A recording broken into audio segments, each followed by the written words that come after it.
we were introduced to a little boy called Addy, and he is in a tower block, and he talked about his friend Gaia, and we know that something bad is about to happen. He's talked about playing in the rain with her, and that he described what he can see from his tower block.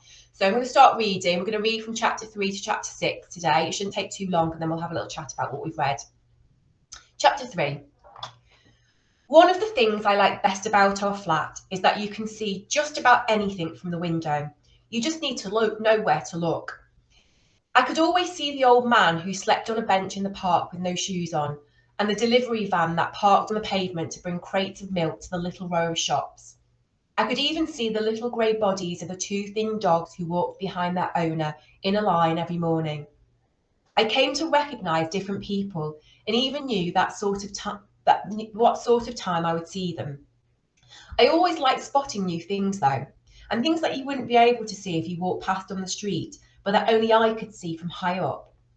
Did you know, for instance, that buses have numbers and letters on the top of them? They are painted so large that I could read them from my window. I didn't only look down though. I looked to see what was happening in the sky too. I thought that the tiny little aeroplanes that moved across the sky resembled pencils sailing through the air. It didn't seem real to me that they were full of people. They looked so narrow and small up there. That's because they're far away, Aid, a teacher told me once when I said this. I didn't reply that it wasn't just that I didn't understand. It just amazed me that people could be so high up in the air, in just a little metal capsule with wings. In those days, I thought that being high up in my tower was safe. There were the flats below mine and the flats below those ones and the ones below them, all holding me up. There was no chance that I could have dropped to the ground, but there was nothing to hold an aeroplane up. Mum loved the view from our flat too. Just think, Aid, some people pay to see this, but it's ours, all ours. Whenever we want it, all we need to do is look out of the window. We would sit together, side by side, watching the world go by, finding pictures in the clouds in the sky. We used to do that all the time.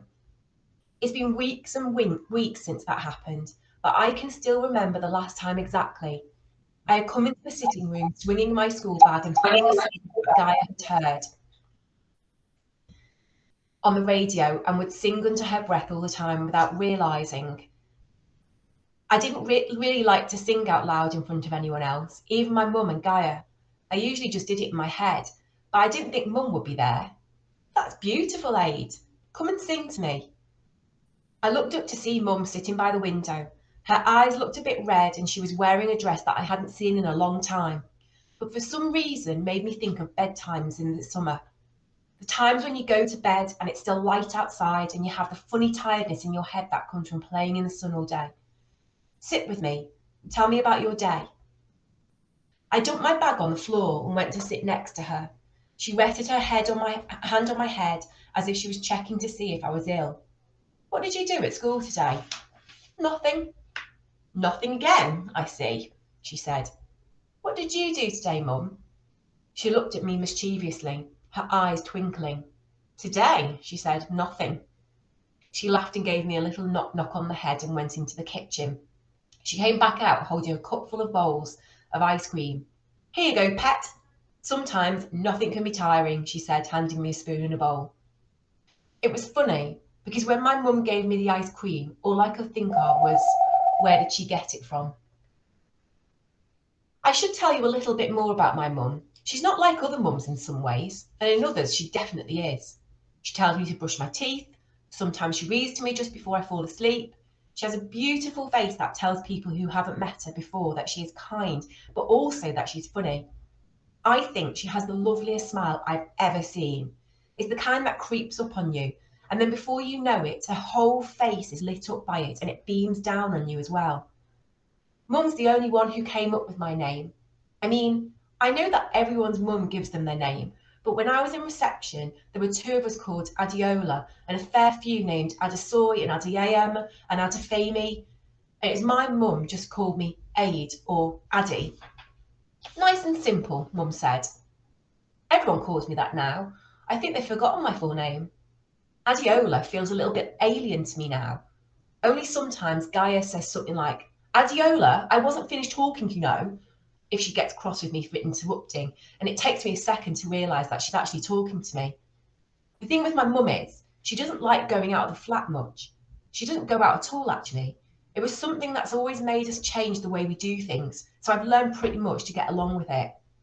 I remember a time when she sat me down and had a big talk with me about being grown up now, which meant that I could walk to school by myself. Not long after that, she said I'd been so grown up that I could do the shopping that week, and we wrote out a list together. Then came the day when she gave me her bank card. You're going to have to look all around you, Aid, and wait until there's no one about. If suddenly someone comes up to you, then you'll have to walk away and go back later. You understand? Yes, I said. Part of me knew this was a little bit dangerous, that it wasn't something I was meant to do, but mostly I just felt that Mum was trusting me. It was a good feeling. So, tell me what you do if there's no one around. I put the card in the machine and then I put the PIN code in, 5437. Then I press the button for cash and then I press the button for £50 and then I wait. And then you take the money. Don't forget that part, Aid. The money will come through that little slot at the bottom. Then you come straight back to me. I won't forget the money, Mum. You must think I'm really stupid. I was just trying to make a joke, but Mum looked at me strangely. Don't ever say that. I don't think you're stupid, not one little bit. Don't let me catch you saying anything like that again, okay? You must never think you're stupid. I swallowed hard and looked away. Mum didn't usually talk to me like that. It was like she was getting right up close into my face. Getting the money from the cash machine was easy enough though. I did exactly as Mum told me, and I never had any problems. I wouldn't say I enjoyed it. I always felt quite worried walking home in case something silly happened, like the wind blew the money out of my hand or something. The notes always felt silky and smooth in my hand at first, but by the time I'd made it back to the tower, they were crumpled and warm from being clenched in my sweaty palm. But I felt something like pride, something like happiness when I delivered the money to Mum. Good boy, Aid, Mum said the first time I got back from the cash point, and she smiled at me. It was a small, quick one, her lips drawing up hurriedly, but it made my heart swell up. I hadn't seen Mum smile in a long time. Right, now take this. She shoved one of the crumpled banknotes back into my hand. And here's a list. Hurry back. I looked down at Mum's scrawled handwriting on the back of an envelope. Large milk, white bread, spag hoops, Frosties. She was looking at me so expectantly, and I knew she wasn't asking me. She was telling me, take this, hurry back. So I went. And when I dumped the blue and white striped bag... Ma'am, you're frozen. Okay.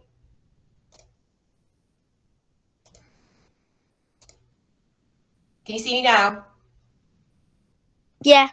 Cool. So I went, and when I dumped the blue and white striped bag full of shopping on the floor, Mum rewarded me with an even longer smile, and I knew what I would do anything to make her smile again. It seemed to start slowly with not walking me to school, and the not going shopping, and the not getting money, and then before I knew it, I realised I hadn't seen Mum leave the flat for a couple of months. After that, Mum asked me to make dinner one night, and the night after that, and the night after that. It was only heating a tin of something up in a pan and toasting a few pieces of bread. I didn't mind doing it. But I decided to tell Guy about it. I wanted to find out if her mum was asking me to do the same sort of things. I can remember exactly the day I told Gaia. It was the day the rain stopped falling, the day the first building fell. It's too hot to eat this, said Gaia. We were sitting in the hall with plates of roast dinner in front of us, a thin slice of meat, 2 greasy-looking potatoes, and bright orange circles of carrot that were all floating in a pool of brown gravy. The day the rain stopped was one of the hottest that we'd had in ages. It was funny after all the soggy raincoats and wet socks to find yourself feeling too hot all of a sudden. Everyone had basked in the sunshine during playtime and lain down on the black tarmac to rest. Gaia was right. It felt too hot to even eat. The sun was shining in through the hall window, so I had to squint when I looked up at her. I'm going to make a run for it, Gaia said, standing up. Gaia, I said, can I ask you something? She sat back down again. Does your mum ask you to do the shopping sometimes? I said. What do you mean? My mum's asked me to do that now. Do you do it? Gaia's eyes narrowed ever so slightly. What do you mean she's asked you to do it? I realised that when I brought it up, Gaia wouldn't leave me alone until she knew every detail, So I told her what had been going on. From the very first time Mum had sat me down to tell me to walk to school by myself, to the time she gave me her bank card. I didn't tell Gaia everything though, but I still wasn't prepared for the worried, frowning look that took over her face. You shouldn't be doing that. Mum says I'm grown up now. She says I do a really good job. But if you're doing all those things, then what's your mum doing? It was a good question. Mostly she was sleeping. At the same time she stopped leaving the flat, she started feeling really tired all the time. I just need to sleep, baby, Mum would say, and I would close the bedroom door behind me and not come in and sit on the bed and tell her all about the nothing I've been doing at school all day. When did you start doing this? Gaia asked. I speared a piece of meat on my fork. It dripped gravy onto the plate, each drop making a little circular splash, just like raindrops falling into puddles. 8, Gaia said softly. It had been many months since the day I came home to hear Mum crying. Crying is probably the wrong word, although she certainly was crying. Tears were running all the way down her face, and they fell from the tip of her chin onto a growing patch of wetness on her skirt. But it was also like moaning and shouting and screaming and wailing all mixed up together. It was a sound that terrified me. Mum, I said, but my voice was lost in the sound of Mum's cries. In the end, I put my hand onto her shoulder, and only then did she turn to look at me. She looked right through me, as if I wasn't there, and her eyes seemed to focus on me and take in who I was. She reached out for me and clasped me tightly, too tightly for her. It's all right, she said over and over again. It's all right. It's all right. But she didn't stop crying. I felt like I was the one who should have been saying that to her, because she looked at me then. I could see her face so clearly. She was hurt. One of her eyes was so swollen that it wasn't able to open properly, and the other was bruised and half open. There was a violent purple bump on her forehead, a weeping gash across her cheek. It looked like a wicked gaping smile. What happened? What happened? I said, but Mum didn't answer me. Her face creased as she sobbed harder, and the cut on her face looked like it was crying too. Mummy, I said, although I didn't know what I was asking until the words were on my lips. Who did this? Oh, Aid, Mum was whispering under her breath. Oh, Aid, oh, Aid. I started crying then too, even though I wished myself not to. I wished I'd rang up the police and an ambulance. I wished I'd do something to make my mum feel better. I wished I was able to do something other than howl into Mum's shoulders as she rocked us back and forth, trying to make us forget she was so badly injured. But for all my wishing, I let myself huddle down into her lap and cry desperate tears for what had happened. We fell asleep like that, locked together. But when I woke up, Mum was gone from the bedroom and the room was dark. Mum? My voice sounded very small alone in the dim light. Mum's voice sounded hoarse and sore. I'm in here. She was sitting on the sofa in the darkness.